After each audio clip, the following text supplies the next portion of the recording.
Hey friends, welcome to my channel. So today I'm going to be talking a little bit about how I make what I call my antique matte medium. It's something I use in most of my journals, if not all of them.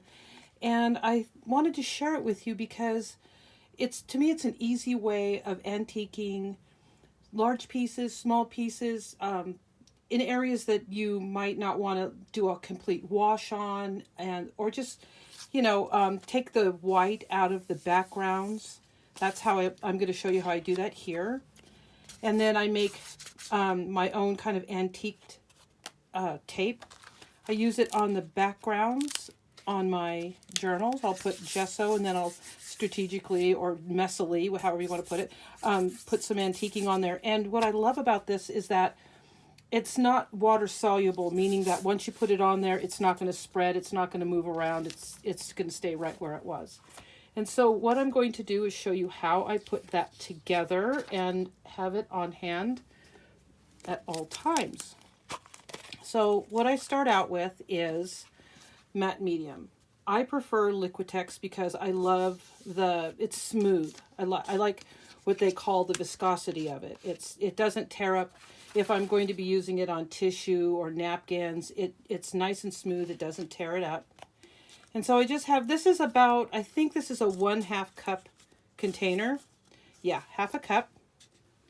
You don't have to fill the whole thing up. I don't even know if I have enough to fill up. Yeah, that's good.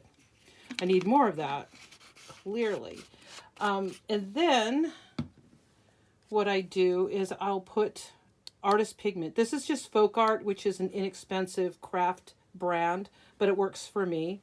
So I have raw umber, raw sienna, burnt sienna, and yellow ochre, or ochre, however you pronounce it. So what I do is I put just a drop. Oops, hold on. The dry bits can be annoying, so let me get some of those off of there real quick, because those will melt into the matte medium, and then sometimes you get chunky bits. So just a couple of drops of each one. I'm not sure if these are shook enough. Hopefully they are. If they aren't, I will do that. All right. It's not an exact science. Let me make sure this is okay real quick. No, I'm going to give this a quick shake. I'll be right back. All right, that's a little bit better. So this recipe doesn't always come out the same every time. Sometimes I have to add a little bit of another color. I'm going to shake this one too now. Hold on. See if that one comes out okay. Yeah, it's fine. Yeah, it isn't an exact science. It doesn't come out the same way every time. But it doesn't need to. Let's see how this works out. I might have put too much matte medium in this one. It's gonna be hard to stir this without slopping it around the room. Hold on. I guess I could have used a smaller brush for this.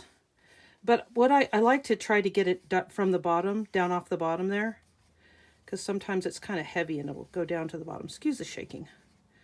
Let's see.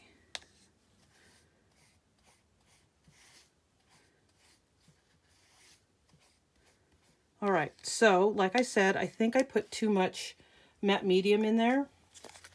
See, I like it to be more this color, so I'm going to add more color to it. There is a little bit at the bottom, but I'm still going to add color. Just a drop more of each one. Now, you don't have to use the products that I'm using for this. You don't have to use FolkArt or Liquitex. That's just my preference. Come on, there we go. Oh, that might be a little bit too much, but we'll see. I like the gold. Well, that shade of gold. Hold on. Yeah. And you can play around with it.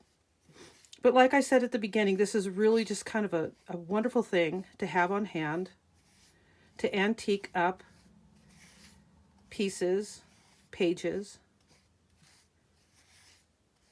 And it helps it blend into the rest of the page. Let's see. This was actually one of my favorite concoctions. So I'm going to try to get as close to that as I can. Might have to speed this thing up.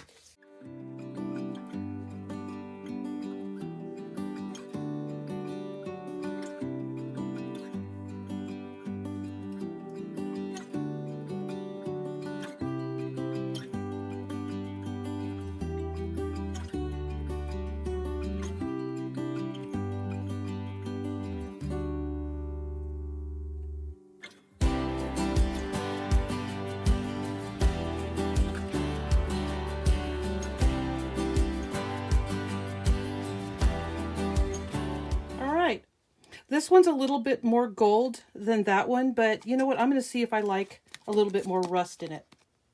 Okay, so I'm going to use it on my little mushroom picture. This is from a book, a nature book, and I love these drawings. So I like to use things like that from books.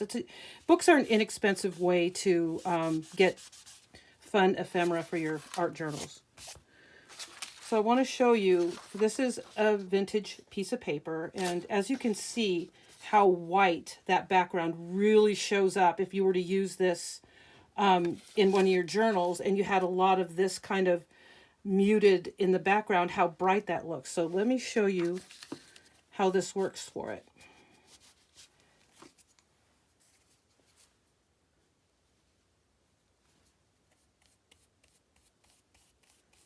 Well, here, let me get it off of there real quick. Yeah. So sometimes it'll take more than one coat, or you can just make your antiqued matte medium a little bit darker, but this might work.